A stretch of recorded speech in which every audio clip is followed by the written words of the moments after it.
I've always called my political poems my love poems, my love poems my political poems. And so here is a love poem for you.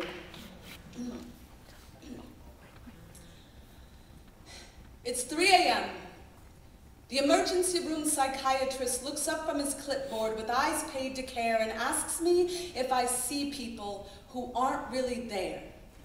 I say I see people. How the hell am I supposed to know if they're really there? He doesn't laugh. Neither do I.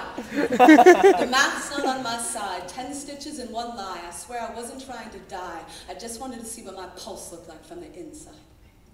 Fast forward 1 year.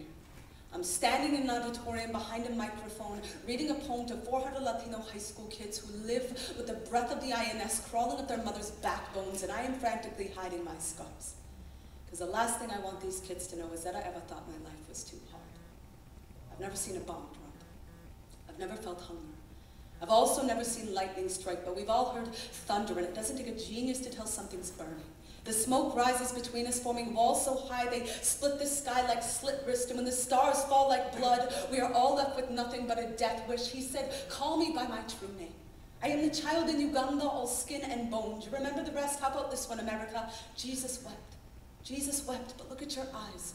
Dry as a desert sand, dusting the edges of your soldiers' wedding bands. Look at your soul playing dead, because your ribcage is Abu Ghraib, is San Quentin, is Guantanamo Bay, and your heart has beaten them so many times they bleed the moon.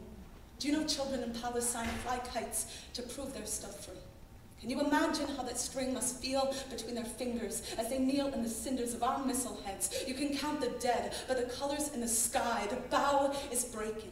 The cradle is falling. Right now, a 6-year-old girl is crutched in a ditch in Lebanon, wishing on falling bombs. Right now, our government is recording the test scores of Black and Latino 4th graders to see how many prison beds will be needed in the year 2018. Right now, there's a man on the street outside my door with outstretched hands full of heartbeats no one can hear. He has cheeks like torn sheet music, every tear, a broken crescendo falling on deaf ears. At his side, there is a girl with eyes like an anthem no one stands up for. Doctor, our insanity is not that we see people who aren't there. It's that we ignore the ones who are. Till we find ourselves scarred and ashamed, walking into emergency rooms at 3 a.m., flooded with a pain we cannot name or explain, bleeding from the outside in. Our skin is not impervious. Cultures built on greed and destruction do not pick and choose who they kill.